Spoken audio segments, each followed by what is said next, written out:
ఈరోజు ఖానాపూర్ నియోజకవర్గంలోని బీర్నంది గ్రామంలో ప్రజాపాలన ఆర్జీలను స్వీకరించడానికి హాజరు కావడం అనేది జరిగింది.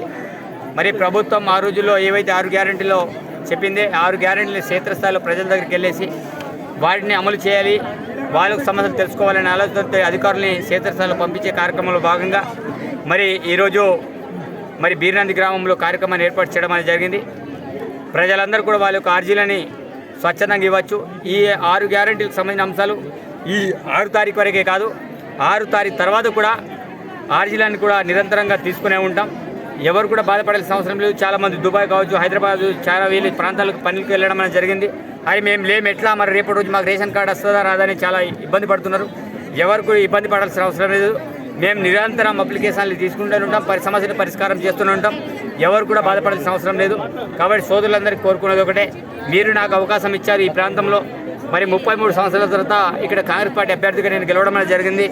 మరి ప్రభుత్వం కూడా ఏర్పాటైంది. ప్రభుత్వం మేము ఇచ్చేటువంటి 6 గ్యారెంటీని 100 రోజుల్లో అమలు చేసే బాధ్యత మాది, తప్పకుండా అమలు చేస్తాం. కాబట్టి సోదరులారా, మీ అందరికీ విజ్ఞప్తి చేసేది ఒకటే, మీరందరూ కూడా ప్రభుత్వానికి అదేవిధంగా అధికారులకి అందరికీ అవకాశం ఇవ్వండి, సమన్వయంతో ముందుకెళ్ళండి. మీ యొక్క సూచనలు సలహాలు మేము స్వీకరిస్తాం. తప్పకుండా అందరి నీళ్ళ వరకే ముందుకెళ్తామని తెలియజేస్తూ మీ అందరూ కూడా ఆర్జీలన్నీ కూడా ఒక ప్రశాంతమైన వాతావరణంలో ఇస్తారని కోరుకుంటూ సెలవు తీసుకుంటాను. ఖానాపూర్ నియోజకవర్గం అంటేనే 3 జిల్లాలకు అనుసంధానం. నాకు 3 కలెక్టర్లు, 3 ఎస్పీలు, 3 ప్రాంతాలు. 3 ప్రాంతాల్లో 3 రకమైన సమస్యలు ఉన్నాయి. అటుపోతే టైగర్ జోన్, అటుపోతే ఏజెన్సీ, ఇటుపోతే సదర్మట్, కడెం కెనాల్. ఇవన్నీ కూడా ప్రతి ఏరియా వైజ్గా 3 రకాల సమస్యలు ఉన్నాయి. 3 రకాలుగా 3 అధికారులు ఉన్నారు.